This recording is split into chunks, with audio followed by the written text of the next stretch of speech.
7 বছরের ফুটফুটে কন্যা আইরিনকে হারিয়ে পাগল প্রায় মা। বাড়ি থেকে নিখোঁজের 6 দিন পর বাগান থেকে উদ্ধার করা হয় শিশুটির লাশ।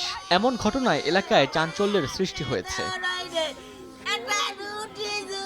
স্বজনরা জানান, গত 24 এপ্রিল রাতে প্রতিবেশীর বাড়িতে যাওয়ার সময় নিখোঁজ হয় শিশু শ্রেণীর শিক্ষার্থী আইরিন। এরপর শুরু হয় খোঁজাখুঁজি, মেলে না কোনো সন্ধান। বৃহস্পতিবার সকালে বাড়ি থেকে 2 কিলোমিটার দূরে একটি কলাবাগান থেকে উদ্ধার হয় তার মরদেহ।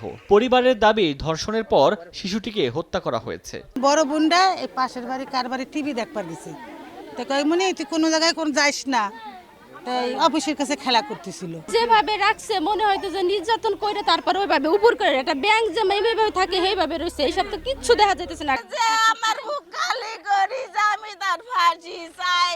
লাশ উদ্ধারের পর ময়নাতদন্তের জন্য ফরিদপুর মেডিকেলের মর্গে পাঠায় পুলিশ।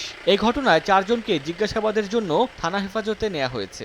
আমরা লাশটি পরিচয় শনাক্তকরণ নিশ্চিতভাবে করার জন্য এটা ডিএনএ স্যাম্পল সংগ্রহ করেছি, প্লাস হচ্ছে আমরা সুরতহাল সম্পন্ন করে মৃতদেহ ময়নাতদন্তের জন্য হাসপাতালে পাঠিয়েছি, মর্গে পাঠিয়েছি। আমাদের হেফাজতে 4 জন আছে, তাদেরকে আমরা নিবিড়ভাবে জিজ্ঞাসাবাদ করছি।